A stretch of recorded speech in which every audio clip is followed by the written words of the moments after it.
malonic ester synthesis is one of my favorite reactions in this chapter. Let's take a look at it. So I want to talk to you about how we might approach this from a multi-step kind of standpoint. So multi-step, we could take, for example, here, carboxylic acid, and we could make an ester. And the way that we might do this is we could carry this reaction out, for example, by adding SOCl2, and then if we want to make this specific ester, that's ethanol there. So we could add ETOH there. So step one, make an ester. Okay. And then what we have here is malonic ester. So you've made a malonic ester, right? And what we're going to do next is we're going to deprotonate and then do an SN2 reaction. That'll give us a substituted or an alkylated malonic ester. And then with acid and heat, sometimes we'll use this little triangle over here, we get a substituted acetic acid, right? Plus CO2 and 2 molecules of ethanol in this case. So where's the acetic acid? Well, this thing right here is essentially acetic acid, and that is your substituted part there. Okay, so as far as multi-step synthesis goes, if you see that is your final product, you should be thinking, malonic ester synthesis is maybe something that we used along the way. So this is a longer mechanism, but I can tell you that really there's only one new step in this reaction. So let's take a look at it down here below and check out that new step that's in there too. All right, so let's put the molecule out on its side kind of like this.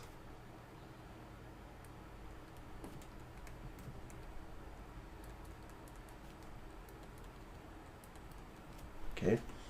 Now, the first thing that we're going to do here is we're going to have ethoxide. So ethoxide is going to come around here and grab one of these H's, just like so. Of course, it can react with the carbonyls to do a transesterification, but that doesn't move us in a forward direction. So what that gives us here is our ethyl, our carbonyl, and then a negative charge right there. And for the sake of space, I'm just going to write here plus resonance, right? A bunch of resonance.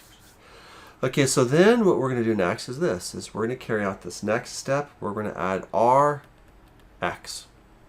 And simply, this is an SN2 reaction. So all those factors that make SN2 favorable are the factors that we need to have here too, right? So methyl's better than primary and secondary. Tertiary doesn't react, right? So we're going to come around here and grab a hold of that R group and kick off the X there, okay? Now that's going to give us that same structure, so let's draw that out first.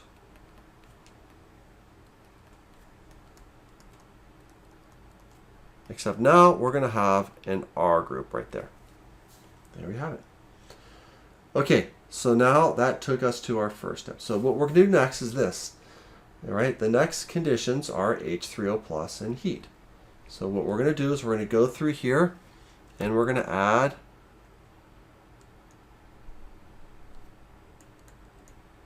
H3O plus and heat. So what's going to happen first, and when we're going to do double duty on this so we don't have to write out as many steps, but what is H3O plus going to do? Well, that's going to hydrolyze our esters. So we're going to grab 2 protons. So I'm going to write here 2 H pluses. Right?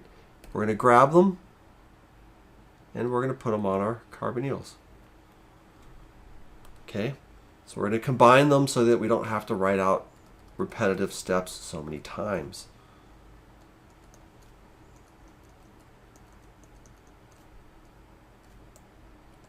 You got your R group there, and then your O, ET here, right, and your carbonyl there. And then of course here, I'm not going to draw them out, but lots of resonance on that guy too. Okay. Next, what we want to do is we want to come in here with water. So we actually have two of these, really. So one of them is going to come around right here, and then the other one's going to come around right there. Okay. So that's going to give us this protonated ester hydrate. So you got your ester linkage still in here, and OH. Here's your water. Okay, there's your R group. Can squeeze in that other water molecule there. All right, and you get this. So it's kind of a mess, but that's what you get. Now, what we need to do is we need to do a deprotonation here. So we're going to grab 2 waters and grab some H's off of that thing. So 2 waters coming around here, grabbing H's just like so to do that. And that gives us our ester hydrate. So that's going to give us here our ET, O,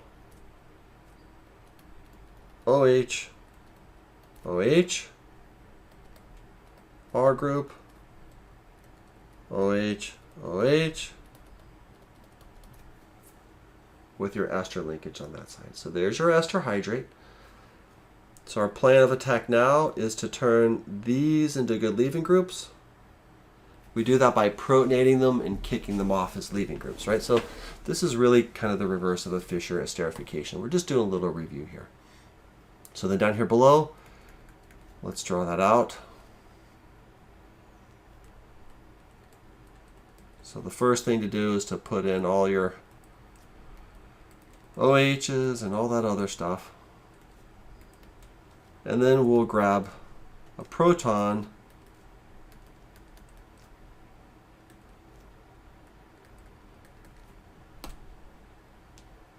on each one of these guys, right?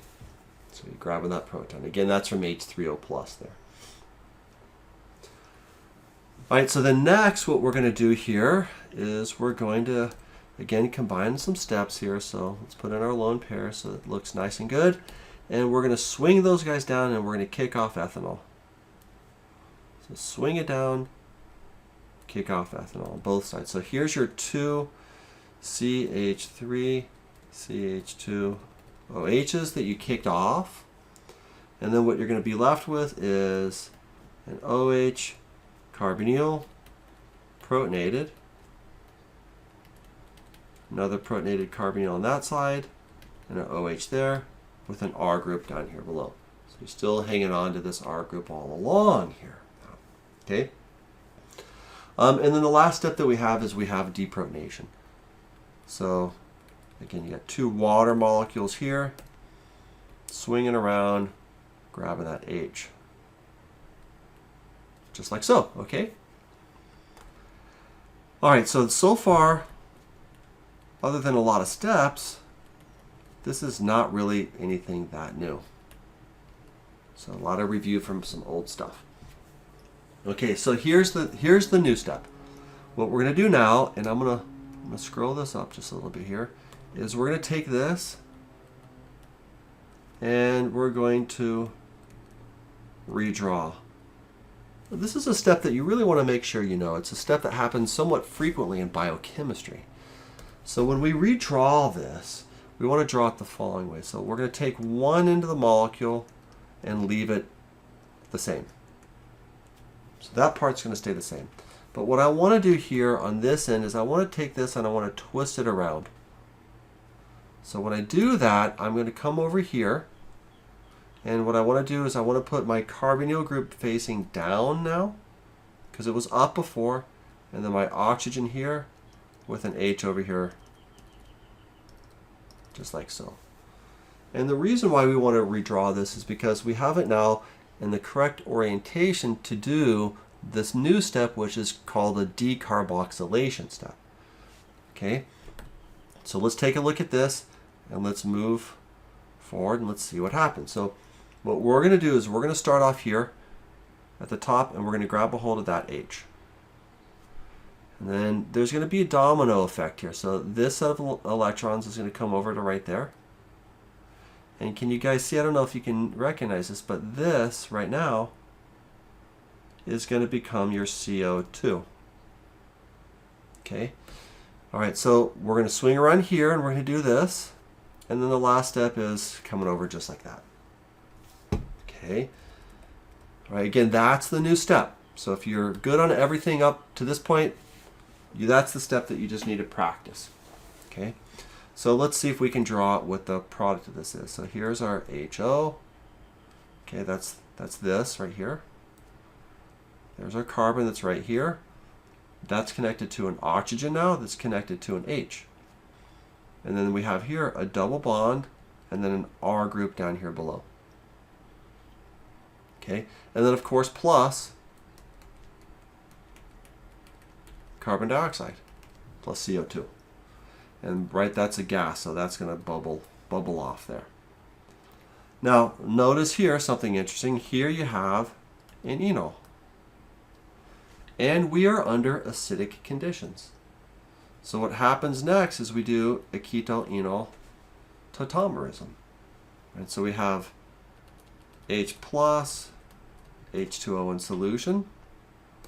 So we're going to swing over and grab a hold of one of those protons, just like so. And what that's going to give us here is our hydroxy group, another hydroxy group here. I'm going to swing around and draw that out a little bit differently. It's going to leave you with a plus charge right here. And then we have resonance that leads us to the final step. So plus charge here in your R group. Of course, and then plus right one more resonance if you want to draw that out.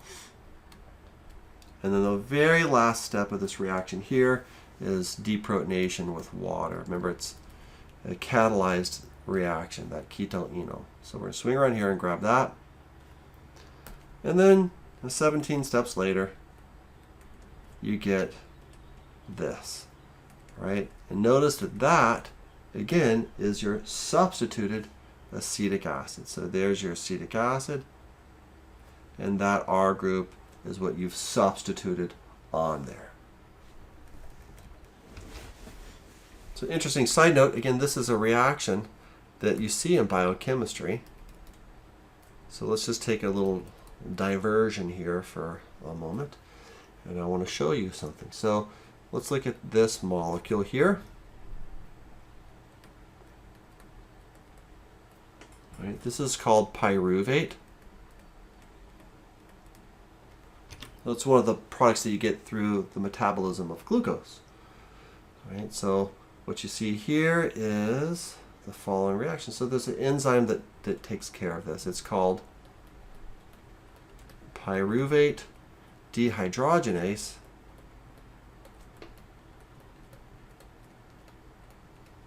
complex. So it also requires NAD+,